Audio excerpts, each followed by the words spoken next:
अध्याय 8। Button bright खो गया और फिर मिल गया। उठो उठो, बम्पी मैन की आवाज आई। क्या मैंने तुम्हें नहीं बताया था कि सर्दी आ रही है? मैं इसे अपने बाएं कान से सुन सकता था, और इसका सबूत यह है कि अब बाहर भारी बर्फबारी हो रही है। क्या ऐसा है? ट्रॉट ने अपनी आंखें मलते हुए और अपने कंबल से बाहर निकलते हुए कहा। जहां मैं रहती हूँ, कैलिफोर्निया में, मैंने कभी बर्फ नहीं देखी, सिवाय दूर दूर तक ऊंचे पहाड़ों की चोटियों पर। खैर, यह एक ऊंचे पहाड़ की चोटी है, ऊबड़ खाबड़ पहाड़ ने जवाब दिया, और इसी कारण से हमारे यहाँ सबसे भारी बर्फबारी होती है। छोटी लड़की खिड़की के पास गई और बाहर देखने लगी।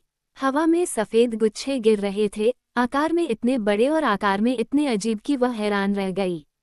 क्या तुम्हें यकीन है कि यह बर्फ है? उसने पूछा। हाँ, जरूर। मुझे अपना बर्फ हटाने वाला फावड़ा लेना होगा और रास्ता बनाना होगा। क्या तुम मेरे साथ चलना चाहोगे? हाँ, उसने कहा, और जब बम्पी मैन ने दरवाज़ा खोला तो वह उसके पीछे पीछे बाहर चली गई। फिर वह चौंक कर बोली, क्यों, यहाँ तो ज़रा भी ठंड नहीं है। बिल्कुल नहीं, आदमी ने जवाब दिया। पिछली रात बर्फबारी से पहले ठंडी थी, लेकिन जब बर्फ गिरती है तो हमेशा कुरकुरी और गर्म होती है। ट्रॉट ने मुट्ठी भर सामान इकट्ठा किया। क्यों, ये तो पॉपकॉर्न है। वह चिल्लाए। निश्चित रूप से, सभी बर्फ पॉपकॉर्न हैं। आपने इसकी क्या उम्मीद की थी? मेरे देश में पॉपकॉर्न बर्फ नहीं है। ठीक है, मुंह की धरती पर हमारे पास यही एकमात्र बर्फ है, इसलिए आप इसका भरपूर लाभ उठा सकते हैं, उन्होंने थोड़े अधीर होकर कहा। मैं आपके देश में होने वाली बेतुकी चीजों के लिए जिम्मेदार नहीं हूँ, और जब आप मुंह में हो तो आपको मोमेन जैसा ही करना चाहिए। हमारी बर्फ खाओ, और तुम पाओगे कि यह अच्छी है। मुझे हमारी बर्फ में एकमात्र दोष ये लगता है कि हमें कभी कभी बहुत अधिक बर्फ मिल जाती है। इसके साथ ही बम्पी मैन ने फावड़े से रास्ता बनाने का काम शुरू कर दिया, और वो इतना तेज और मेहनती था कि उसने नीचे के मैदानों से पहाड़ की चोटी तक जाने वाली पगडंडी के दोनों ओर बड़े बड़े ढेरों में पॉपकॉर्न जमा कर दिए। जब वह काम कर रहा था, ट्रॉट ने पॉपकॉर्न खाया और पाया कि यह कुरकुरा और थोड़ा गर्म था, साथ ही साथ अच्छी तरह से नमकीन और मक्खन लगा हुआ था। कुछ ही देर में कैप्टन बिल घर से बाहर आए और उसके साथ शामिल हो गए। यह क्या है? उसने पूछा। मुँह बर्फ, उसने कहा। लेकिन यह असली बर्फ नहीं है, हालांकि यह आसमान से गिरती है। ये पॉपकॉर्न है। कैप्टन बिल ने इसे चखा, फिर वह रास्ते में बैठ गया और खाने लगा। ऑक बाहर आया और अपनी चोंच से जितनी जल्दी हो सके चोंच मारने लगा। वे सभी पॉपकॉर्न पसंद करते थे और वे सभी आज सुबह भूखे थे। इस बीच स्नो के टुकड़े इतनी तेजी से नीचे गिरे कि उनकी संख्या से हवा लगभग काली हो गई। बम्पी मैन अब पहाड़ की ढलान पर काफी दूर तक फावड़ा चला रहा था, जबकि उसके पीछे का रास्ता तेजी से ताजे गिरे पॉपकॉर्न से भर गया। अचानक ट्रॉट ने उसे पुकारते हुए सुना, हे भगवान, कीमा पाए और पैनकेक, यहाँ कोई बर्फ में दबा हुआ है। वह तुरंत उसकी ओर दौड़ी और बाकी लोग भी उसके पीछे पीछे चले गए, मकई के बीच से गुजरते हुए और उसे अपने पैरों के नीचे कुचलते हुए। बर्फ काफी गहरी थी जहां बम्पी मैन फावड़ा चला रहा था, और बर्फ के एक बड़े टीले के नीचे से उसने अपने पैरों का एक जोड़ा निकाला था। यार, तूफान में कोई खो गया है, कैप्टन बिल ने कहा। मुझे उम्मीद है कि वह अभी भी जिंदा होगा। चलो उसे बाहर निकालते हैं और देखते हैं। उसने एक पैर पकड़ लिया और बम्पी मैन ने दूसरा। फिर वे दोनों बाहर निकले और पॉपकॉर्न के ढेर से एक छोटा लड़का बाहर आया। उसने भूरे रंग की मखमली जैकेट और निकरबॉकर्स, भूरे रंग के मोजे, बकल वाले जूते और नीली शर्ट कमर पहनी हुई थी, जिसके सामने तामझाम लगे हुए थे। जब उसे ढेर से बाहर निकाला गया तो लड़का मुंह में पॉपकॉर्न चबा रहा था और उसके दोनों हाथ उससे भरे हुए थे। इसलिए पहले तो वह अपने बचावकर्ताओं से बात नहीं कर सका, लेकिन चुपचाप लेटा रहा और उन्हें शांति से देखता रहा जब तक कि उसने अपना मुंह नहीं निगल लिया। फिर उसने कहा, मेरी टोपी लाओ, और उसने और पॉपकॉर्न अपने मुंह में ठूंस लिए। जब बम्पी मैन ने लड़के की टोपी ढूंढने के लिए मकई के ढेर में फावड़ा चलाना शुरू किया, ट्रॉट खुशी से हंस रहा था और कैप्टन बिल के चेहरे पर एक बड़ी मुस्कान थी। ऑक ने एक दूसरे की तरफ देखा और पूछा, यह अजनबी कौन है? क्यों, ये बटन ब्राइट है, बेशक, ट्रॉट ने उत्तर दिया। अगर कभी किसी को कोई खोया हुआ लड़का मिल जाए तो वो यह मान सकता है कि यह बटन ब्राइट ही है। लेकिन वो इस दूर देश में कैसे खो गया, यह मैं समझ नहीं पाया। वो कहाँ का रहने वाला है? ऑक ने पूछा। मुझे लगता है कि उनका घर फिलाडेल्फिया में हुआ करता था, लेकिन मुझे पूरा यकीन है कि बटन ब्राइट का कहीं कोई ठिकाना नहीं है। ये सही है, लड़के ने अपना सिर हिलाते हुए कहा और दूसरा कौर निगल लिया। हर कोई किसी न किसी स्थान का निवासी होता है, ऑक ने टिप्पणी की। मैं नहीं, बटन ब्राइट ने जोर देकर कहा। मैं फिलाडेल्फिया से आधी दुनिया दूर हूँ और मैंने अपना जादुई छाता खो दिया है जो मुझे हर जगह ले जाता था। ये सही है कि अगर मैं वापस नहीं आ पाया तो मेरा कोई घर नहीं है, लेकिन मुझे इसकी ज्यादा परवाह नहीं है। यह एक बहुत अच्छा देश है, ट्रॉट। मैंने यहाँ खूब मौज मस्ती की है।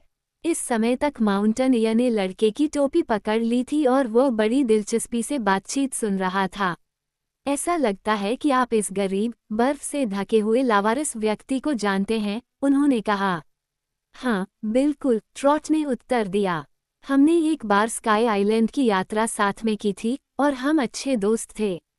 ठीक है, तो मुझे खुशी है कि मैंने उसकी जान बचाई, बम्पी मैन ने कहा। बहुत बहुत धन्यवाद मी नॉब्स, बटन ब्राइट ने कहा और उठकर उनकी ओर देखते हुए कहा, लेकिन मुझे नहीं लगता कि आपने कुछ भी बचाया है, सिवाय कुछ पॉपकॉर्न के, जिन्हें मैं खा सकता था अगर आपने मुझे परेशान न किया होता। पॉपकॉर्न के उस ढेर में अच्छा और गर्म था और खाने के लिए बहुत कुछ था।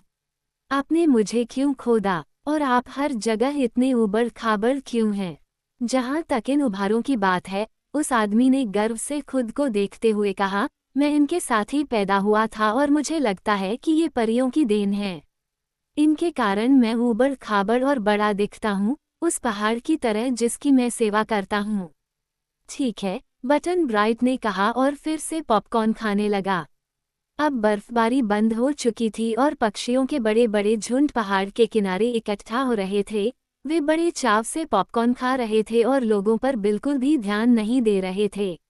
वहाँ हर आकार और रंग के पक्षी थे, जिनमें से ज्यादातर के पंख और पंख बहुत खूबसूरत थे। जरा इन्हें तो देखो, ओर्क ने तिरस्कारपूर्वक कहा। क्या ये भयानक जीव नहीं हैं, जो पंखों से ढके हुए हैं? मुझे लगता है कि वे सुंदर हैं, ट्रॉट ने कहा, और इससे वो कितना क्रोधित हो गया कि वो घर में वापस चला गया और उदास हो गया। बटन ब्राइट ने अपना हाथ बढ़ाया और एक बड़े पक्षी को पैर से पकड़ लिया। वो तुरंत हवा में ऊपर उठा और वो इतना मजबूत था कि वो लगभग छोटे लड़के को अपने साथ ले गया। उसने जल्दी से पैर छोड़ दिया और पक्षी फिर से नीचे उड़ गया और पॉपकॉर्न खाने लगा। उसे जरा भी डर नहीं लगा। इससे कैप्टन बिल को एक विचार आया। उसने अपनी जेब में हाथ डाला और मोटी डोरी के कई टुकड़े निकाले। पक्षियों को डराने के लिए बहुत चुपचाप चलते हुए वह कई बड़े पक्षियों के पास गया और उनके पैरों में डोरी बांध दी, इस तरह उन्हें कैदी बना लिया। पक्षी अपने खाने में इतने मग्न थे कि उन्हें पता ही नहीं चला कि उनके साथ क्या हुआ है, और जब इस तरह से लगभग 20 पक्षी पकड़े गए तो कैप्टन बिल ने सभी डोरियों के सिरों को एक साथ बांध दिया और उन्हें एक बड़े पत्थर से बांध दिया ताकि वे भाग न सकें। बम्पी मैन ने बूढ़े नाविक की गतिविधियों को बड़ी जिज्ञासा से देखा। जब तक पक्षी सारी बर्फ नहीं खा लेते तब तक वे शांत रहेंगे, उन्होंने कहा, लेकिन उसके बाद वे अपने घरों की ओर उड़ जाना चाहेंगे। मुझे बताइए, सर, जब उन्हें पता चलेगा कि वे उड़ नहीं सकते तो वे बेचारे क्या करेंगे? इससे वे थोड़ा चिंतित हो सकते हैं, कैप्टन बिल ने उत्तर दिया, लेकिन यदि वे शांत रहें और अच्छा व्यवहार करें तो उन्हें कोई नुकसान नहीं होगा। हमारे सभी दोस्तों ने स्वादिष्ट पॉपकॉर्न का बढ़िया नाश्ता बनाया था और अब वे फिर से घर की ओर चल पड़े। बटन ब्राइट ट्रॉट के बगल में चला गया और उसका हाथ अपने हाथ में थाम लिया, क्योंकि वे पुराने दोस्त थे और उसे छोटी लड़की बहुत पसंद थी। लड़का ट्रॉट जितना बड़ा नहीं था और वह जितनी छोटी थी, उसकी लंबाई उससे आधा सिर कम थी। बटन ब्राइट के बारे में सबसे उल्लेखनीय बात ये थी कि वह हमेशा शांत और संयमित रहता था, चाहे कुछ भी हो, और कुछ भी उसे कभी भी चकित नहीं कर सकता था। ट्रॉट उसे पसंद करती थी क्योंकि वह असभ्य नहीं था और कभी भी उसे परेशान करने की कोशिश नहीं की। कैप्टन बिल उसे पसंद करते थे क्योंकि उन्होंने लड़के को हर समय खुशमिजाज और बहादुर पाया था, और जो कुछ भी करने के लिए कहा जाता था वह करने को तैयार रहता था। जब वे घर के पास पहुंचे तो ट्रॉट ने हवा सूंघते हुए पूछा, क्या मुझे इत्र की गंध नहीं आ रही है? मुझे लगता है कि तुम ऐसा करते हो, बम्पी मैन ने कहा। तुम बैंगनी फूलों की खुशबू महसूस करते हो, और यह साबित करता है कि दक्षिण से हवा बह रही है। हमारी सभी हवाएं और हवाएं सुगंधित होती हैं और इसी कारण से हम उन्हें अपनी दिशा में बहते हुए देखकर खुश होते हैं। दक्षिण की हवा में हमेशा बैंगनी रंग की गंध होती है, उत्तर की हवा में जंगली गुलाबों की खुशबू होती है, पूर्व की हवा में घाटी की लिली की खुशबू होती है और पश्चिम की हवा में बकाइन के फूलों की खुशबू होती है। इसलिए हमें ये बताने के लिए किसी मौसम सूचक की ज़रूरत नहीं है कि हवा किस दिशा में बह रही है। हमें बस खुशबू को सूंघना है और यह हमें तुरंत बता देती है। घर के अंदर उन्हें औक मिला और बटन ब्राइट ने उस विचित्र पक्षी जैसे प्राणी को उत्सुकता से देखा। कुछ देर तक उसे ध्यान से देखने के बाद उसने पूछा, तुम्हारी पूंछ किस ओर घूमती है? किसी भी तरह से, औक ने कहा। बटन ब्राइट ने अपना हाथ आगे बढ़ाया और उसे घुमाने की कोशिश की। ऐसा मत करो, औक चिल्लाया। क्यों नहीं? लड़के ने पूछा। क्योंकि यह मेरी पूंछ है और मैं इसे स्वयं घुमाने का अधिकार रखता हूँ, औक ने समझाया। चलो कहीं बाहर जाकर उड़ते हैं, बटन ब्राइट ने सुझाव दिया। मैं देखना चाहता हूँ कि पूंछ कैसे काम करती है। अभी नहीं, औक ने कहा। मैं आपकी मुझमें दिलचस्पी की सराहना करता हूँ, जिसका मैं पूरी तरह हकदार हूँ, लेकिन मैं तभी उड़ता हूँ जब मुझे कहीं जाना होता है, और अगर मैं शुरू कर दूँ तो शायद मैं रुकूं ही नहीं। इससे मुझे याद आया, कैप्टन बिल ने टिप्पणी की, कि मैं तुमसे पूछूं, मित्र औक, कि हम यहाँ से कैसे निकलेंगे? चले जाओ, बम्पी मैन ने चिल्लाते हुए कहा। तुम यहीं क्यों नहीं रहते? तुम्हें मुझसे अच्छी जगह कहीं नहीं मिलेगी। क्या आप कहीं और भी गए हैं, सर? नहीं, मैं यह नहीं कह सकता कि मैंने ऐसा किया है, माउंटेनियर ने स्वीकार किया। तो फिर मुझे ये कहने की अनुमति दीजिए कि आप कोई न्यायाधीश नहीं हैं, कैप्टन बिल ने घोषणा की। लेकिन आपने मेरे प्रश्न का उत्तर नहीं दिया है, मित्र औक। हम इस पहाड़ से कैसे दूर जा सकते हैं? उत्तर देने से पहले औक ने कुछ देर सोचा। मैं तुम में से किसी एक को, चाहे वह लड़का हो या लड़की, अपनी पीठ पर उठा सकता हूँ, उसने कहा, लेकिन 3 बड़े लोगों को उठाना मेरे बस की बात नहीं है, हालांकि मैंने तुम में से 2 लोगों को थोड़ी दूर तक उठा कर ले गया हूँ। तुम्हें इतनी जल्दी वे बैंगनी जामुन नहीं खाने चाहिए थे। शायद हमने गलती की है, कैप्टन बिल ने स्वीकार किया। ट्रॉट ने खेदपूर्वक सुझाव दिया, या फिर हम इतने सारे बैंगनी जामुनों के बजाय अपने साथ कुछ लवेंडर जामुन भी लाए होते। कैप्टन बिल ने इस कथन का कोई उत्तर नहीं दिया, जिससे पता चलता है कि वो उस छोटी लड़की से पूरी तरह सहमत नहीं थे, लेकिन वह झुर्रीदार भौहों के साथ गहरी सोच में डूब गए, और अंततः उन्होंने कहा, अगर वे बैंगनी जामुन किसी भी चीज़ को बड़ा कर सकते हैं, चाहे उसने लवेंडर वाले खाए हो या नहीं, तो मैं हमारी परेशानियों से बाहर निकलने का रास्ता खोज सकता हूँ। वे इस भाषण को समझ नहीं पाए और बूढ़े नाविक की ओर ऐसे देखने लगे मानो उससे यह अपेक्षा कर रहे हों कि वह अपनी बात समझाए। लेकिन तभी बाहर से तीखी चीखों की आवाज़ें उठीं। यहाँ, मुझे जाने दो, मुझे जाने दो। आवाज़ें मानो कह रही थीं, हमारा इस तरह अपमान क्यों किया जा रहा है? माउंटेनियर, आओ और हमारी मदद करो। ट्रॉट दौड़कर खिड़की के पास गया और बाहर देखने लगा। ये वो पक्षी हैं जिन्हें आपने पकड़ा है, कैप्टन, उसने कहा। मुझे नहीं पता था कि वे बात कर सकते हैं। ओह, हाँ, मुंह में सभी पक्षी बात करने के लिए शिक्षित हैं, बम्पी मैन ने कहा। फिर उसने कैप्टन बिल को बेचैनी से देखा और कहा, क्या आप बेचारे पक्षियों को जाने नहीं देंगे? मैं देखूंगा, नाविक ने उत्तर दिया, और वहां चला गया जहां पक्षी फड़फड़ा रहे थे और शिकायत कर रहे थे क्योंकि डोरियां उन्हें उड़ने नहीं दे रही थीं। मेरी बात सुनो, वह चिल्लाया, और तुरंत वे चुप हो गए। हम 3 लोग जो तुम्हारे देश में अजनबी हैं, किसी दूसरे देश में जाना चाहते हैं और हम चाहते हैं कि तुम में से 3 पक्षी हमें वहां ले जाएं। हम जानते हैं कि हम एक बहुत बड़ा उपकार मांग रहे हैं, लेकिन यह एकमात्र तरीका है जिसके बारे में हम सोच सकते हैं, सिवाय पैदल चलने के, और मैं इसमें बहुत अच्छा नहीं हूँ क्योंकि मेरे पास एक लकड़ी का पैर है। इसके अलावा ट्रॉट और बटन ब्राइट एक लंबी और थकाऊ यात्रा करने के लिए बहुत छोटे हैं। अब मुझे बताओ, तुम में से कौन से 3 पक्षी हमें ले जाने के लिए सहमत होंगे? पक्षी एक दूसरे को देखकर आश्चर्यचकित हो गए। फिर उनमें से एक ने कहा, तुम पागल हो, बूढ़े आदमी। हम में से कोई भी इतना बड़ा नहीं है कि तुम्हारे समूह के सबसे छोटे सदस्य के साथ उड़ सके। मैं आकार का मामला ठीक कर दूंगा, कैप्टन बिल ने वादा किया। अगर तुम में से 3 लोग हमें उठाने के लिए तैयार हो जाओ, तो मैं तुम्हें इतना बड़ा और मजबूत बना दूंगा कि तुम ये काम कर सको, ताकि तुम्हें इसकी जरा भी चिंता न हो। पक्षियों ने इस पर गंभीरता से विचार किया। जादुई देश में रहते हुए उन्हें इस बात पर कोई संदेह नहीं था कि अजीब एक पैर वाला आदमी वही कर सकता है जो उसने कहा था। थोड़ी देर बाद उनमें से एक ने पूछा, अगर आप हमें बड़ा बना देंगे तो क्या हम हमेशा बड़े ही रहेंगे? मुझे ऐसा लगता है, कैप्टन बिल ने उत्तर दिया। वे आपस में कुछ देर तक बातें करते रहे और फिर जिस पक्षी ने सबसे पहले बात की थी, उसने कहा, मैं जाऊंगा एक बार। मैं भी जाऊंगा, दूसरे ने कहा, और कुछ देर रुकने के बाद तीसरे ने कहा, मैं भी जाऊंगा। शायद और भी लोग स्वेच्छा से आगे आते, क्योंकि ऐसा प्रतीत होता था कि किसी कारणवश वे सभी अपने से बड़े बनना चाहते थे, लेकिन कैप्टन बिल के उद्देश्य के लिए 3 ही पर्याप्त थे, इसलिए उन्होंने तुरंत बाकी सभी को छोड़ दिया, जो तुरंत उड़ गए।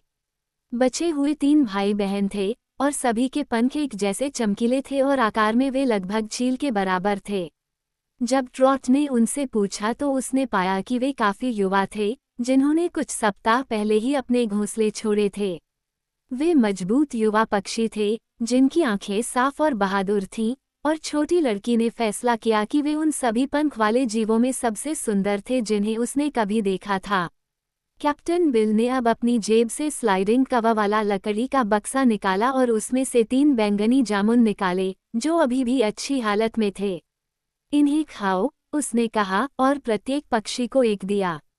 उन्होंने आज्ञा का पालन किया। उन्हें फल का स्वाद बहुत अच्छा लगा। कुछ ही सेकंड में वे आकार में बढ़ने लगे और इतनी तेजी से बढ़े कि ट्रॉट को डर था कि वे कभी नहीं रुकेंगे। लेकिन आखिरकार वे बढ़ना बंद हो गए, और फिर वे ऑक से बहुत बड़े हो गए और लगभग पूर्ण विकसित शुतुरमुर्ग के आकार के हो गए। कैप्टन बिल इस परिणाम से बहुत प्रसन्न हुए। अब आप हमें ले जा सकते हैं, ठीक है, उन्होंने कहा। पक्षी अपने विशाल आकार से बहुत प्रसन्न होकर गर्व से इधर उधर घूम रहे थे। हालांकि मुझे समझ नहीं आ रहा है, ट्रॉट ने संदेह से कहा, कि हम बिना गिरे उनकी पीठ पर कैसे सवार होंगे। कैप्टन बिल ने जवाब दिया, हम उनकी पीठ पर सवार नहीं होंगे। मैं अपने लिए झूले बनवाऊंगा जिन पर बैठकर हम सवारी कर सकें। फिर उसने बम्पी मैन से रस्सी मांगी, लेकिन उस आदमी के पास रस्सी नहीं थी। हालांकि उसके पास भूरे रंग के कपड़े का एक पुराना सूट था जिसे उसने खुशी खुशी कैप्टन बिल को भेंट किया, जिसने कपड़े को पट्टियों में काटा और उसे इस तरह से मोड़ा कि वह लगभग रस्सी जितना मजबूत हो गया। इस सामग्री से उसने प्रत्येक पक्षी को एक झूला लगाया जो उसके पैरों के नीचे लटकता था, और बटन ब्राइट ने उनमें से एक पर परीक्षण उड़ान भरी ताकि यह साबित हो सके कि यह सुरक्षित और आरामदायक है। जब ये सब व्यवस्थित हो गया तो पक्षियों में से एक ने पूछा, आप चाहते हैं कि हम आपको कहाँ ले जाएं? क्यों, बस ऑक का पीछा करो, कैप्टन बिल ने कहा। वो हमारा नेता होगा, और जहाँ भी ऑक उड़ेगा तुम्हें उड़ना है, और जहाँ भी ऑक उतरेगा तुम्हें उतरना है। क्या ये संतोषजनक है? पक्षियों ने घोषणा की कि यह काफी संतोषजनक है, इसलिए कैप्टन बिल ने ऑक के साथ परामर्श किया। यहाँ आते समय उस विचित्र प्राणी ने कहा, मैंने अपने बाईं ओर एक विस्तृत रेतीला रेगिस्तान देखा जिस पर कोई जीवित प्राणी नहीं था। नाविक ने उत्तर दिया, तो बेहतर होगा कि हम इससे दूर रहें। ऐसा नहीं है, ऑक ने जोर देकर कहा। मैंने अपनी यात्राओं में पाया है कि सबसे सुखद देश अक्सर रेगिस्तानों के बीच में होते हैं, इसलिए मुझे लगता है कि हमारे लिए इस रेगिस्तान के ऊपर से उड़ना और यह पता लगाना बुद्धिमानी होगी कि इसके पार क्या है। क्योंकि जिस दिशा से हम आए हैं वहाँ समुद्र है, जैसा कि हम अच्छी तरह जानते हैं, और यहाँ से आगे की यह अजीब भूमि है जिसे हम तलाशने की परवाह नहीं करते हैं। एक तरफ, जैसा कि हम इस पहाड़ से देख सकते हैं, मैदान का एक विस्तृत विस्तार है और दूसरी तरफ रेगिस्तान है। मेरी ओर से, मैं रेगिस्तान के लिए वोट देता हूँ। आप क्या कहते हैं, ट्रॉट? कैप्टन बिल ने पूछा। मेरे लिए तो सब एक समान है, उसने जवाब दिया। किसी ने बटन ब्राइट की राय पूछने के बारे में नहीं सोचा, इसलिए रेगिस्तान के ऊपर से उड़ान भरने का फैसला किया गया। उन्होंने बम्पी मैन को अलविदा कहा और उसकी दयालुता और आतिथ्य के लिए उसे धन्यवाद दिया। फिर वे झूलों में बैठ गए, प्रत्येक पक्षी के लिए एक, और ऑक से कहा कि वह चले जाए और वे उसका पीछा करेंगे। ऑक की पूंछ की चटकारदार हरकत से पहले तो पक्षी आश्चर्यचकित हो गए, लेकिन जब वह थोड़ी दूर चला गया तो वे अपने यात्रियों को आसानी से उठाकर हवा में उठ गए और अपने नेता के पीछे अपने बड़े पंखों के मजबूत, नियमित झटकों के साथ उड़ने लगे।